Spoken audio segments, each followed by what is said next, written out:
Presidente Jacob, si sono conclusi i primi 2 giorni a Bruxelles, organizzati dal Comitato delle Regioni, e in particolar modo dedicati alla cooperazione decentrata. Importante è stata la presenza del Friuli Venezia Giulia, delle iniziative in corso, soprattutto quella di Nicosia. Ecco, ci può fare un bilancio di queste prime 2 giornate? Sì, 2 giornate di lavoro intenso, la cooperazione decentrata è al centro delle politiche europee con anche i due documenti che sono stati poi la parte centrale relativamente appunto al dibattito, quello sull'Agenda 2030, cioè la sostenibilità, e quello sul documento sul nuovo consenso europeo, cioè sull'impegno che l'Unione Europea, non solo gli Stati membri, assumono per diffondere i principi della sostenibilità e quindi della cooperazione e quindi dello sviluppo futuro del mondo, del nostro pianeta, relativamente appunto all'eradicazione della povertà, all'affermazione dei diritti sociali, delle opportunità di sviluppo e di crescita. Argomenti fondamentali proprio oggi che stiamo affrontando anche queste questioni che riguardano la migrazione, che riguardano violenze, che riguardano guerre, che riguardano drammi in giro per il mondo. Quindi questo sicuramente è stato un momento importante di confronto con tante realtà, con tanti esponenti di paesi del terzo mondo, quelli che una volta dicevano del terzo mondo, diciamo di paesi in via di sviluppo, presenti qui a Bruxelles, presenti al Comitato delle Regioni. E noi come Regione, oltre alla mia presenza personale, qualità di rapporteur, cioè di estensore del rapporto, del parere del Comitato delle Regioni relativamente proprio agli obiettivi di sostenibilità dell'Agenda 2030, sono stati legati anche alle iniziative che noi poi come Regione stiamo svolgendo sempre all'interno delle attività del Comitato delle Regioni. L'iniziativa di Nicosia è stata ricordata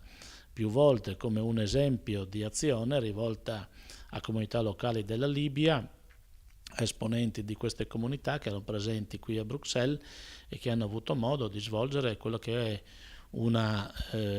desiderio, credo, è un'opportunità, cioè riprendere il tema dello sviluppo locale, della democrazia locale, riaffermare il valore delle proprie comunità in un paese che soffre di quella che è stata una guerra, di quello che oggi è un disordine istituzionale, anche una situazione per la quale esistono territori interi senza controllo, dai quali si muovono i traffici internazionali legati ai migranti, legati anche alle condizioni appunto di criminalità organizzata. In questo senso quindi un esempio di come si può applicare la cooperazione decentrata per risolvere problemi e non subirli direttamente anche come paesi afferenti all'Unione. C'è poi un tratto direi più importante che è quello che si deve ascrivere alla necessità oggi di ritrovare un equilibrio, un rapporto equilibrato in questo mondo che si chiama sostenibilità, cioè si chiama la possibilità di consegnare ancora al futuro il nostro pianeta. Presidente Jacob, oggi nella sede di rappresentanza del Friuli Venezia Giulia a Bruxelles si sono svolte anche due riunioni, anche con contenuti operativi importanti, dedicati all'iniziativa di Bruxelles. Può dirci quali sono stati i contenuti di queste riunioni e quali saranno i prossimi passi? Abbiamo voluto fare il punto su questa iniziativa di Nicosia, sulla nostra azione relativamente all'opportunità di essere protagonisti di uno dei pilastri di questa iniziativa, cioè quello relativa al pesce e quello relativa alla pesca in particolare. E dopo quella che è stata l'iniziativa svoltasi a Trieste per 3 giorni, che ha visto la presenza dei rappresentanti delle comunità locali libiche interessate da questo progetto, assieme ad operatori, assieme ad autorità, assieme alle istituzioni del Friuli Venezia Giulia che si occupano di questo settore. E questa opportunità oggi a Bruxelles, nell'ambito di quello che è la nuova politica europea, anche in termini di cooperazione decentrata, ha voluto appunto fissare quelli che possono essere gli sviluppi, anzi quelli che noi auspichiamo essere gli sviluppi futuri di questa iniziativa e di questa azione. svolgere una ricognizione puntuale delle opportunità, avviare un percorso di formazione dei giovani libici all'attività della pesca, all'attività strutturata e alla filiera strutturata della pesca stessa, operare nei termini di un rafforzamento delle istituzioni democratiche della Libia, tese ovviamente a ridare stabilità, a ridare presidio democratico in quel paese, le azioni che sono finalizzate anche all'opportunità di ripristinare dal punto di vista delle opere ingegneristiche civili le strutture portuali della pesca della Libia, e anche quello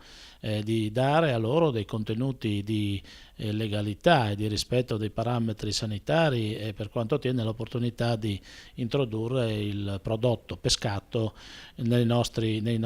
mercati, e quindi poi collaborare fattivamente con le nostre industrie, così come auspicio anche delle nostre stesse industrie della pesca. Credo quindi che alla presenza della Commissione europea, alla presenza dell'ALDA, cioè l'associazione per le agenzie dello sviluppo della democrazia locale, e di altre rappresentanze, l'UNDP e dei sindaci stessi del gruppo di Nicosia, oggi qui si sia fissato un percorso e un'opportunità per realizzare, per costruire realmente un progetto